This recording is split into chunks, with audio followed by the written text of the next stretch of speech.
Broken Arrow from 1996. This is the first John Travolta action movie directed by John Woo, the other being Face Off, which, to be honest, is probably the movie I should be talking about right now. It's way wackier than this. But I didn't watch Face Off recently. I watched Broken Arrow. So this is what we're talking about. And I think it's a very underrated 90s action movie. John Travolta and Christian Slater play Air Force pilots named Deakins and Hale. And the movie opens up with them boxing each other. And they're not wearing any protective headgear or anything. They're really just beating the shit out of each other. And Deakins wins pretty easily. And Hale gives him $20. You know, that's just what you want, right? Head trauma right before going up in a fucking plane armed with live nukes, which is what they're doing. They're doing a test flight in a stealth bomber armed with live nuclear missiles, which I don't know why that has to happen. I'm pretty sure you can leave the mushroom cloud makers at home for a run-of-the-mill test flight, but then we wouldn't have a movie, would we? And during the flight, Deakins tries to shoot Hale, and he misses, and they engage in the most intense seated slap fight of all time.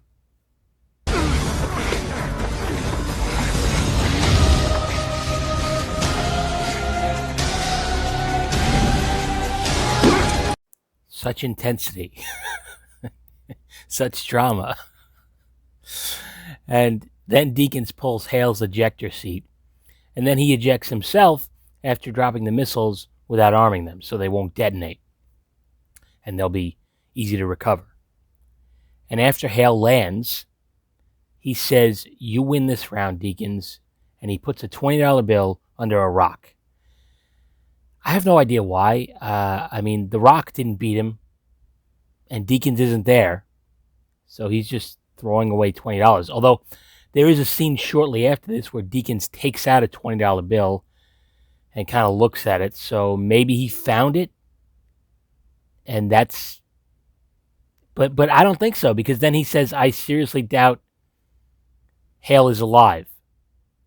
So I think Hale just threw away $20 for no fucking reason. And Hale is confronted by a park ranger named Terry Carmichael, who is played by Samantha Mathis. She also played Princess Daisy in the Super Mario Brothers movie, which is another thing that I could probably talk about at length. And for some reason, Hale attacks her. I mean, she does point a gun at him, but you'd think that as a captain in the United States Air Force, his first move would be to explain the situation calmly, rationally. But no, we need a fight scene. So these two roll around for a few minutes before finally coming to an understanding. You thought I was going to get dirty. I done fooled you. Ooh, that was awful. I apologize.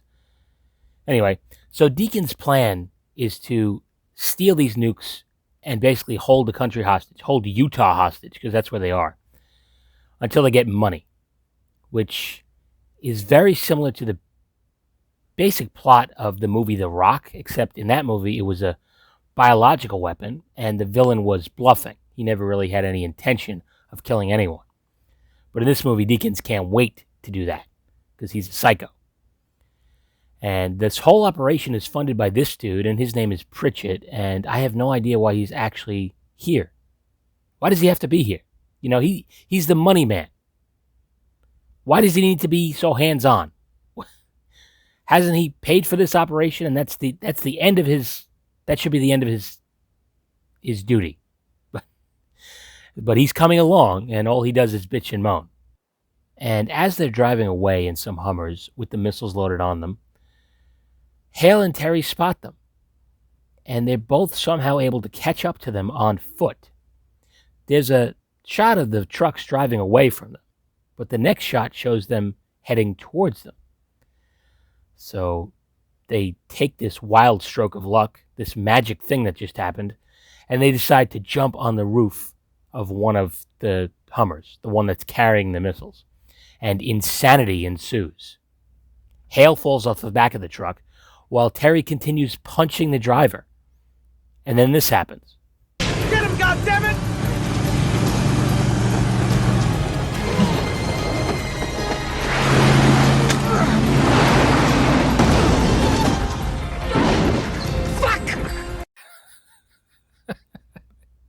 Oh, I love that. Something about the way Travolta says fuck is just so funny to me. I mean, fuck! It's so great. But let's not get distracted because what just happened was insane. Hale somehow manages to outrun the Hummer behind him and catch up to the Hummer in front of him. Is he a mutant of some kind? And Terry throws him the gun while he's diving for the back of the truck.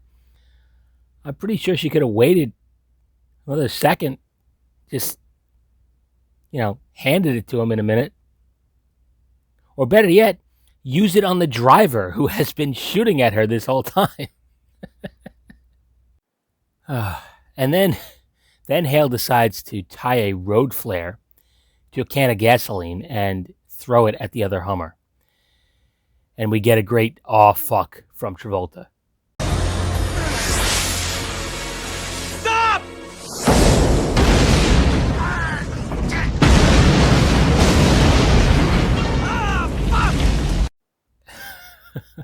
Please tell me I'm not the only one who finds this funny.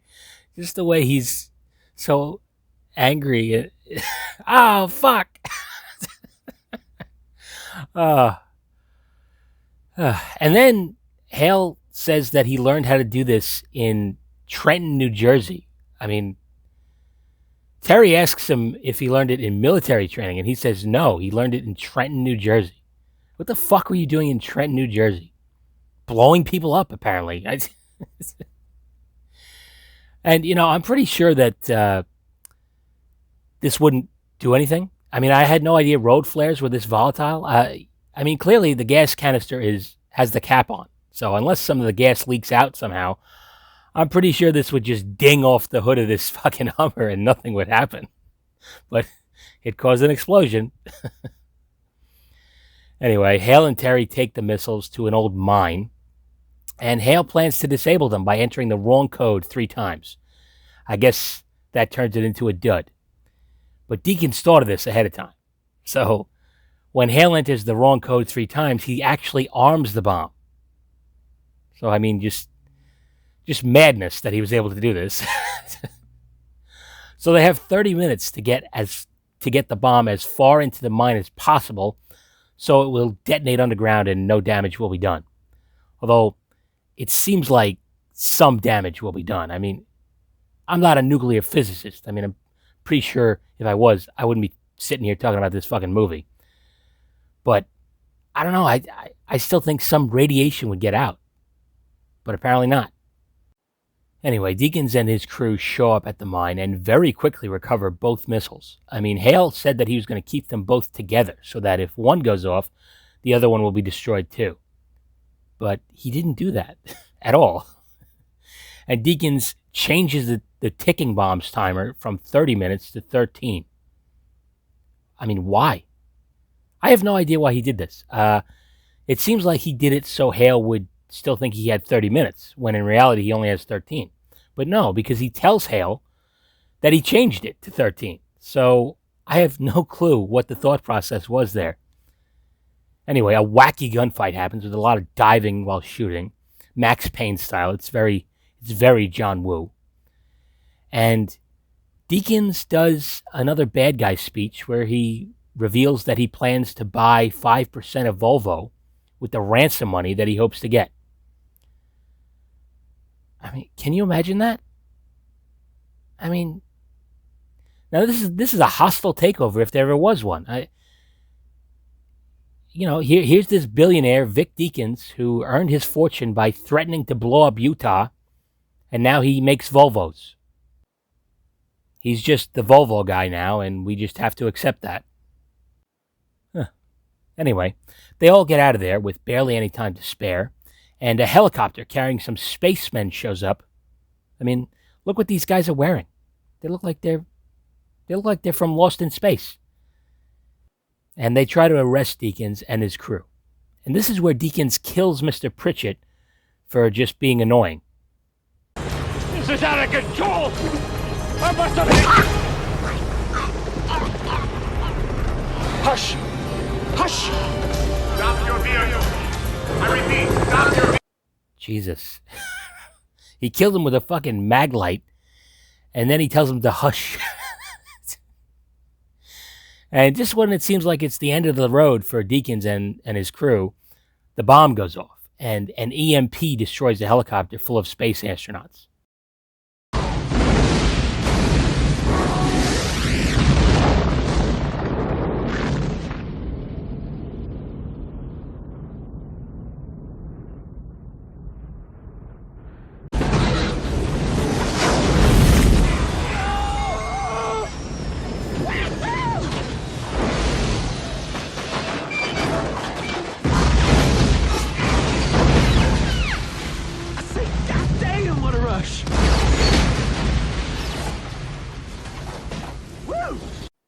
Okay.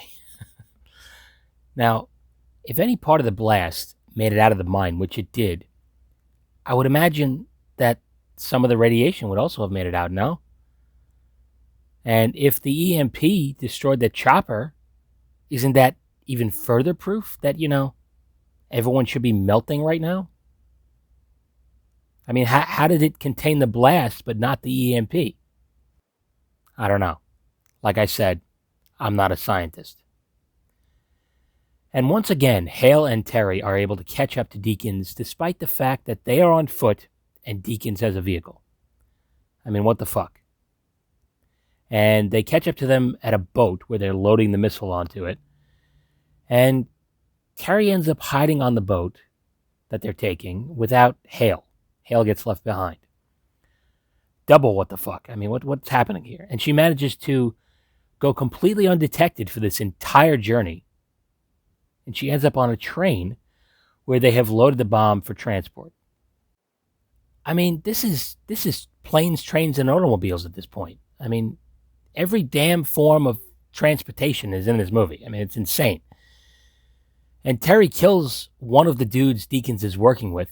She kills him with a fucking hammer by throwing it at his head.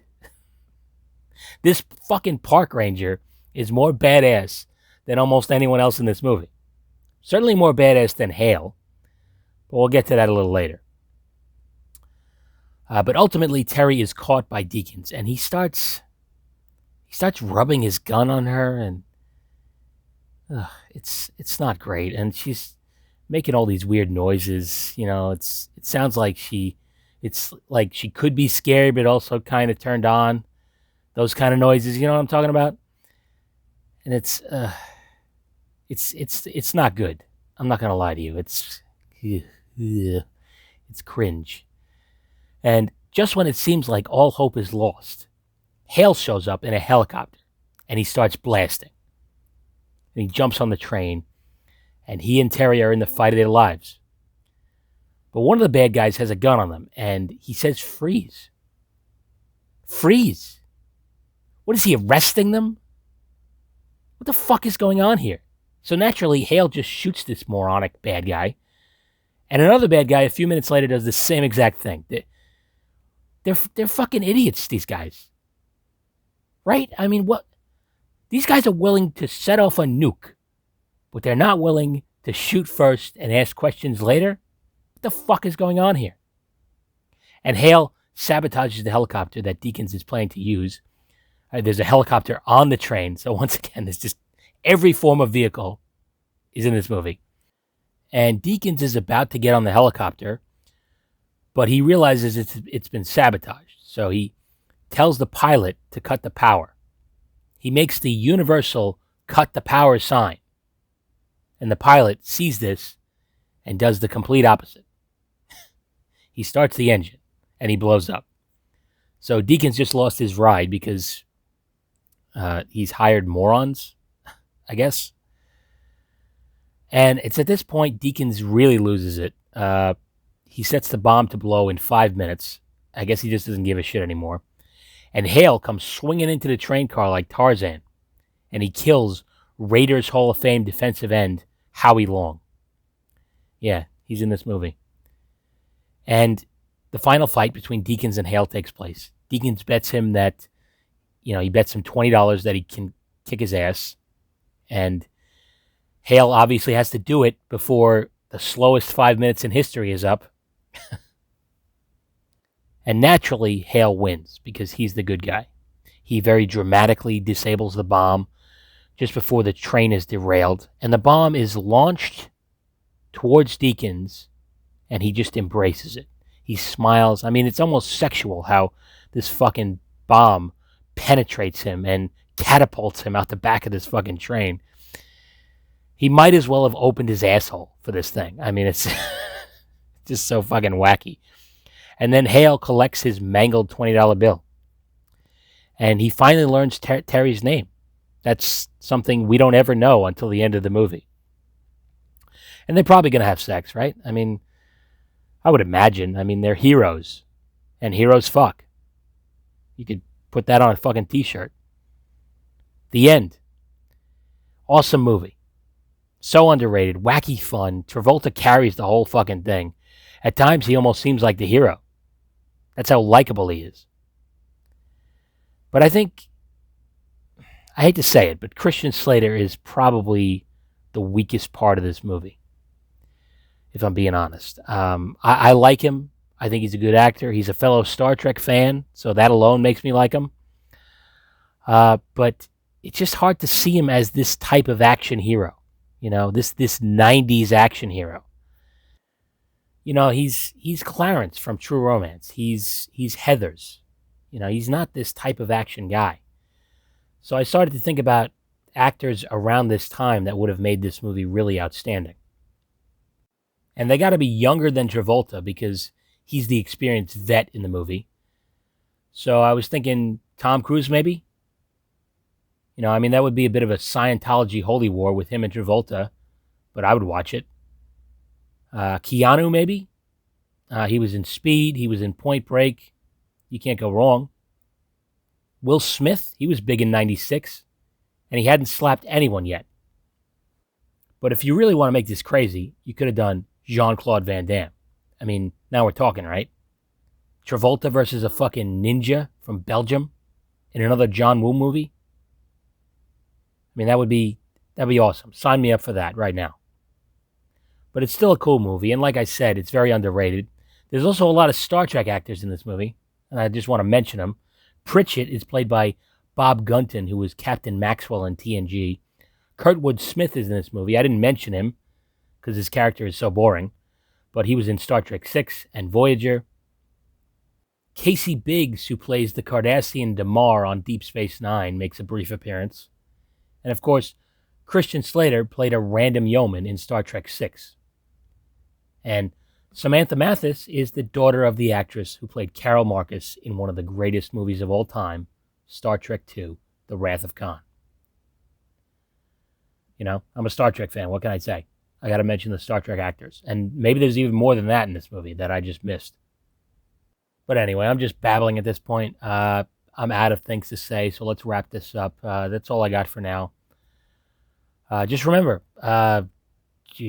don't do anything that happens in this movie. Don't do anything. It's bad news. I say, goddamn, what a rush! Woo!